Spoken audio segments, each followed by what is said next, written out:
بسم اللہ الرحمن الرحیم۔ السلام علیکم معزز طلبہ کرام، آپ سب کیسے ہیں؟ آج ہم نور الانوار کے سبق نمبر 210 کو پڑھیں گے۔ آج کے سبق میں ہم عموم مشترک کا حکم پڑھیں گے کہ ہمارے ہاں یعنی احناف کے ہاں عموم مشترک جائز ہے یا نہیں ہے، اور امام شافعی علیہ رحمہ اس کے بارے میں کیا فرماتے ہیں، ان کا نظریہ بھی ہم سنیں گے، اور اس پر جانبین سے دلائل اور امام شافعی کے مذہب کا رد بھی ہم سنیں گے۔ تو آج کے ہمارے سبق کی عبارت ولا عموم لہو سے شروع ہوتی ہے۔ تو آئیے سب سے پہلے ہم سبق کی عبارت پڑھتے ہیں اور اس کا ترجمہ کرنے کے بعد پھر باقاعدہ اس کی وضاحت کی طرف بھی بڑھتے ہیں۔ تو مصنف علیہ رحمہ لکھتے ہیں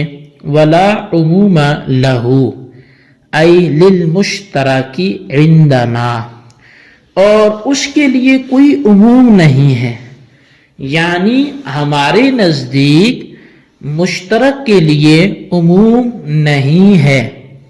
فلا یجوز ارادۃ معنییہ معا، یعنی کہ مشترک کے دونوں معانی کو اکٹھے مراد لینا یہ جائز نہیں ہے۔ وقال الشافعی رحمہ اللہ تعالی یجوز ان یراد بہ المعنیان معا، اور امام شافعی علیہ رحمہ فرماتے ہیں کہ مشترک کے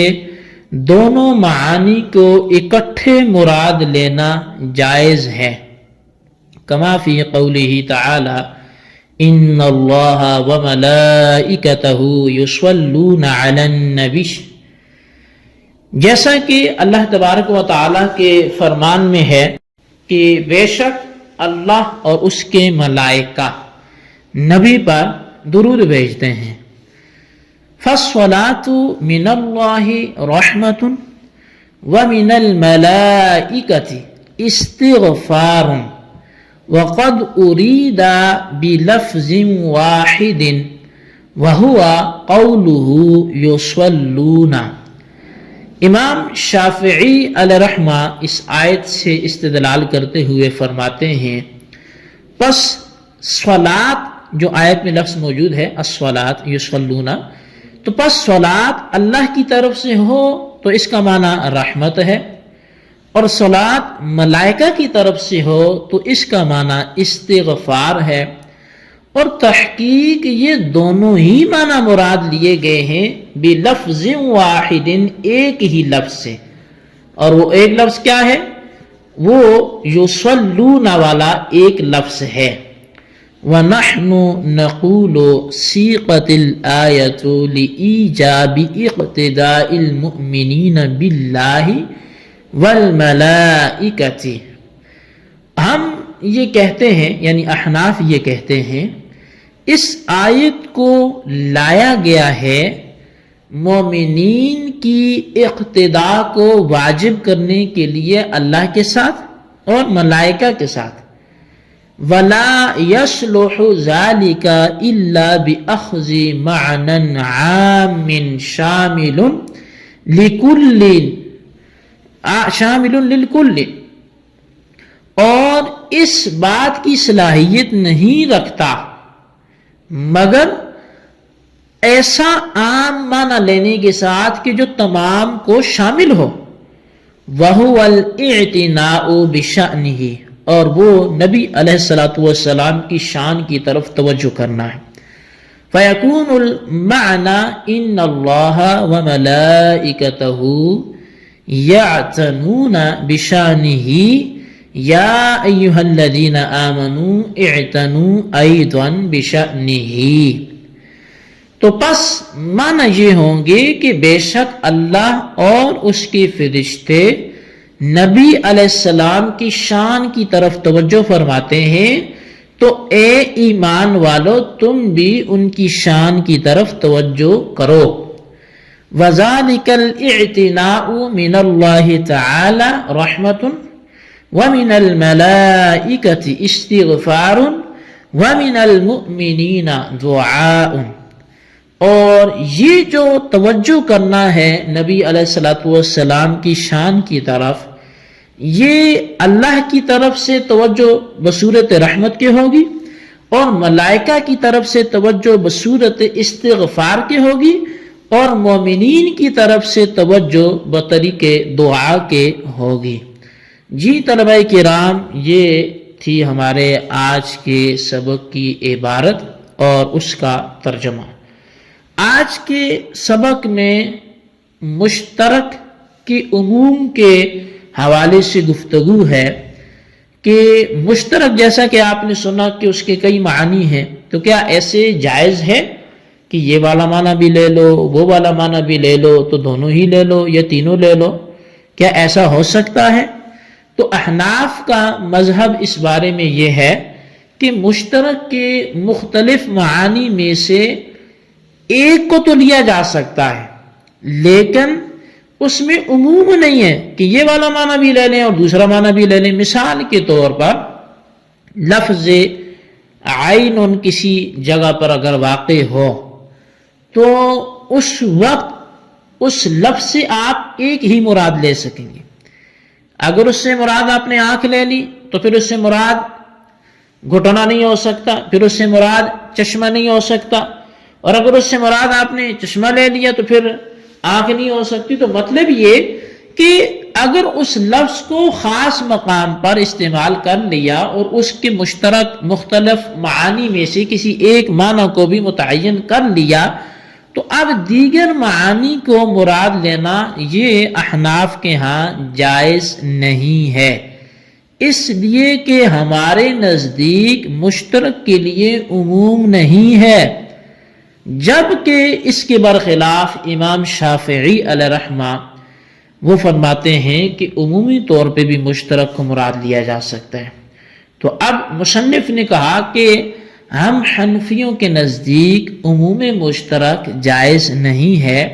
یعنی اطلاق واحد سے بیک وقت مشترک کے دونوں معنی کا ارادہ کرنا یہ جائز نہیں ہے۔ اور امام شافعی علیہ رحمہ نے فرمایا کہ عموم مشترک جائز ہے، یعنی لفظ مشترک سے بیک وقت دونوں معنی مراد لینا جائز ہے۔ امام شافعی علیہ رحمہ کی دلیل یہ آیت ہے کہ ان اللہ وملائکتہ یصلون علی النبی، اس آیت میں لفظ صلاۃ مشترک ہے، کیونکہ اگر صلاۃ اللہ کی طرف سے ہو تو اس کا معنی رحمت ہے، اور اگر ملائکہ کی طرف سے ہو تو اس کا معنی استغفار ہے، اور یہاں آیت میں لفظ واحد ہے، یعنی یصلون تو ایک دفعہ ہی ہے، لیکن یہ بیک وقت دونوں معنی اس سے مراد ہیں۔ اسی سے ملائکہ کے لیے استغفار مراد ہے اور اسی سے اللہ کے لیے رحمت نازل کرنا مراد ہے۔ بس ثابت ہوا کہ عموم مشترک جائز ہے۔ یہ جی امام شافعی علیہ رحمہ کی دلیل تھی، جبکہ احناف کی طرف سے اس کا جواب یہ دیا جاتا ہے کہ آیت کا مقصد یہ ہے کہ مومنین پر اللہ اور ملائکہ کی اقتداء کرنا واجب ہے، اور یہ اقتداء اسی وقت درست ہو سکتی ہے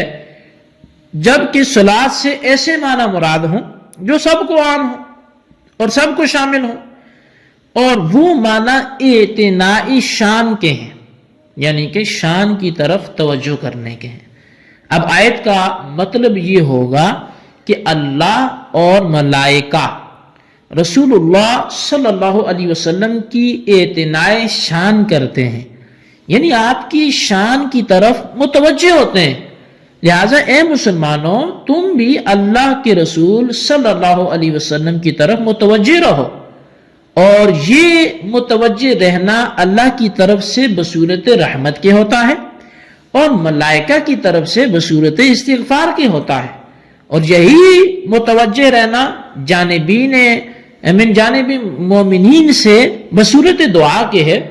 تو حاصل یہ کہ آیت میں صلاۃ کے ایسے عام معنی مراد ہیں جو سب کو شامل ہیں، اور اس صورت میں یہ عموم مجاز کی قبیل سے ہوگا، نہ کہ عموم مشترک کے قبیل سے۔ بس جب یہ آیت عموم مجاز کی قبیل سے ہے اور عموم مشترک کے قبیل سے ہے ہی نہیں ہے،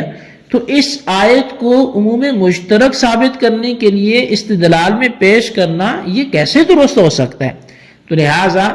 اس آیت سے کم از کم عموم مشترک کو ثابت نہیں کیا جا سکتا، اور حق وہی ہے جو احناف نے بیان کیا کہ یہاں پر جو معنی مراد ہے وہ بطریق عموم مجاز کے ایک معنی لیا گیا، اور وہ ایک معنی اگر اللہ کی طرف ہو تو اس سے رحمت مراد، اور ملائکہ کی طرف ہو تو اس سے استغفار مراد، اور مومنین کی طرف ہو تو پھر اس سے دعا مراد ہوتی ہے۔ جی طلباء کرام،